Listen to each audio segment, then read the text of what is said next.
जब अम्मा थी अंदर आईसीयू में, तब अपना अब्बा बोले यार क्या कर रहे हो तुम लोग यार, ये सब मत करो, मैं एकदम ठीक हूँ, मैं जाना चाहता हूँ। तो अम्मा ने बोली कि आप लेटिए आराम से, डॉक्टर अपना आपका इलाज कर रहे हैं, आप ठीक हो जाएंगे तो आपको लेकर जाएंगे घर पे।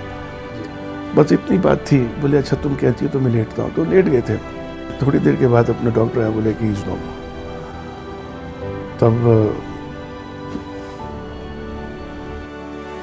मुझे भुला न पाओगे। वैसे तो हम सब जानते हैं कि रफ़ी साहब की बरसी 31 जुलाई को मनाई जाती है, क्योंकि अंग्रेज़ी कैलेंडर के हिसाब से 31 जुलाई 1980 गुरुवार ही का वो दिन था जब 56 साल की उम्र में मोहम्मद रफ़ी साहब हम सब को अलविदा कह गए। इस्लामिक यानी हिजरी कैलेंडर के हिसाब से देखा जाए तो वो रमज़ान का महीना था और आज ही का वो दिन था, यानी 18वां रोज़ा और सन 1400 हिजरी। रमज़ान के 18वें रोज़े वाले दिन रफ़ी साहब ने कुछ बंगाली म्यूज़िक कंपोज़र्स को रिहर्सल्स के लिए अपने घर बुलाया था। सुबह रिहर्सल्स शुरू हो चुकी थी और रिहर्सल्स के दौरान ही रफ़ी साहब को सीने में दर्द के साथ चुभन होने लगी। उसी दिन अब्बा की रिहर्सल चल रही थी। 9 बजे आए थे, बंगाली भजन की रिहर्सल चल रही थी। तो म्यूज़िक डायरेक्टर आए हुए थे और रिहर्सल कर रहे थे। रिहर्सल के टाइम पे अब्बा को दर्द उठा था। थोड़ा सा दर्द उठा था, तो लेकिन अब्बा ने बर्दाश्त किया और अपना रिहर्सल पूरा किए। रिहर्सल पूरा करने के बाद जब म्यूज़िक डायरेक्टर सब चले, जो आए थे वो जब चले गए, तब अब्बा ऊपर आए। हमारा बंगला हुआ करता था।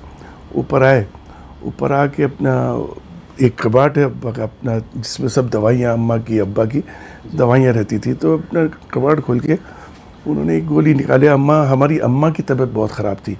उनको उस वक्त 103 104 बुखार था, तो बिस्तर पे पड़ी हुई थी। तो उन्होंने देखा अब्बा को अपना गोली निकालते हुए, तो बोले क्या हुआ? तो बोले कुछ नहीं, सीने में ऐसा कुछ जलन हो रही है, ये सोडामेंट ले लूँगा, मैं ठीक हो जाऊँगा, हो सकता है गैस वैस हो या कुछ ऐसा। तो लेकर नीचे उतर गए। अम्मा को डाउट हुआ था। अम्मा फिर अपना उसी हालत में अम्मा नीचे आई, अपना ज़मीन वो सीढ़ी के ऊपर बैठ गई। बंगले के जो सीढ़ी होती है उसके ऊपर बैठ के अब्बा को देख रही हैं। दूर से हॉल था, हॉल के अंदर तो अब्बा ऐसे ही बैठे हुए थे। तब उन्होंने अपना हमारे मामू, जो कि अब्बा के सेक्रेटरी भी थे, ज़हीर नाम था उनका, तो अम्मा ने अपना बोले कि ज़हीर इधर आओ, देखो साहब को कुछ तकलीफ़ हो रही है, देखो क्या है।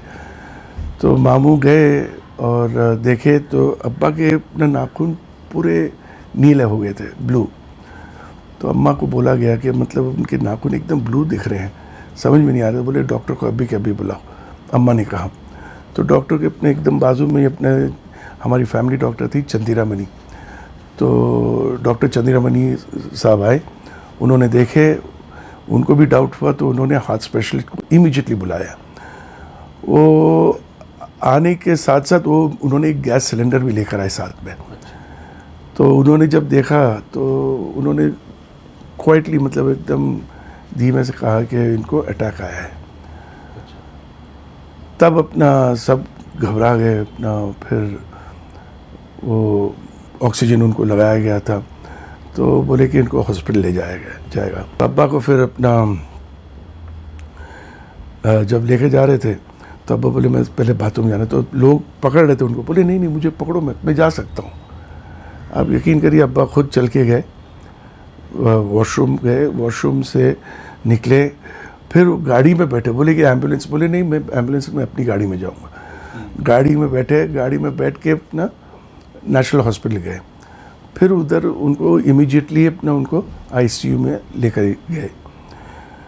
अब जब आईसीयू में लेकर गए तो नेशनल हॉस्पिटल उस वक्त मतलब ठीक ठाक था, लेकिन उनके पास पेस मेकर नहीं था। उन बोले पेस मेकर लगाना ज़रूरी था।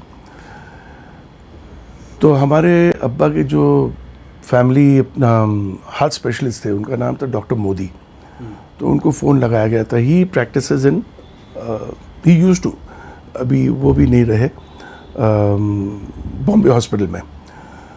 तो जब अपना उनको फ़ोन किया गया तो उन्होंने कहा कि मैं अपना एम्बुलेंस भेज रहा हूँ यहाँ से और कुछ डॉक्टर्स भी भेज रहे हैं, तो उनको इमीडिएटली अपना, मैं जब तक यहाँ पे अपने सब तैयारी करता हूँ, उनको इमीडिएटली, क्योंकि उन्होंने डॉक्टर टू डॉक्टर बात हुई थी, तो इमीडिएटली उनको अपना एम्बुलेंस में डालिए, अपना उनको भेजिए, यहाँ पे मैं अपने सब बंदोबस्त करता हूँ। एम्बुलेंस आई, वहाँ पे पेस मेकर नहीं था नेशनल हॉस्पिटल में, अब्बा को एम्बुलेंस में स्ट्रेचर पे लेकर गए, एम्बुलेंस में डालें और एम्बुलेंस निकल गया। हम लोग गाड़ी में अपना आए पीछे पीछे। तो डॉक्टर कहते हैं जो अंदर थे कि नेशनल हॉस्पिटल से बॉम्बे हॉस्पिटल जो फासला था, उसी दरमियान अब्बा को 3 अटैक आ चुके थे एम्बुलेंस के अंदर। तो जाहिर सी बात है, अपना 3 अटैक मतलब इट्स अ बिग थिंग, मतलब कमज़ोर हो गए तो हार्ट तो ऑब्वियसली कमज़ोर हो ही जाता। फिर इमीडिएटली जब अपना हॉस्पिटल पहुंचे तो उनको लेकर गए ऑपरेशन थिएटर में। Immediately they had put the pace maker, और फिर अपने जब पेस मेकर लगाया, आफ्टर सम आई थिंक काफ़ी टाइम के बाद जब बाहर निकले उनको आईसीयू में लेकर जाने के लिए, तो बोले कि पेस मेकर लगाया गया, यस। तो उनको आईसीयू में लेकर गए, लेकिन फिर भी अभी he was not stable, because obviously इतना अटैक्स आ चुके थे, he was not stable. ICU में लेकर गए थे, और आई थिंक बाई 10:30 डॉक्टर ने जवाब दे दिया कि he is no more. Same day, मतलब जो भी कुछ हुआ सेम डे, एक ही दिन में अपना पूरा हुआ। इट वॉज नॉट कि अपना he was admitted in the hospital और फिर 4-5 दिन वो अपना ही suffered and all, no, he was immediately I mean taken to the hospital and रातों रात अपना उनका इंतकाल हो गया।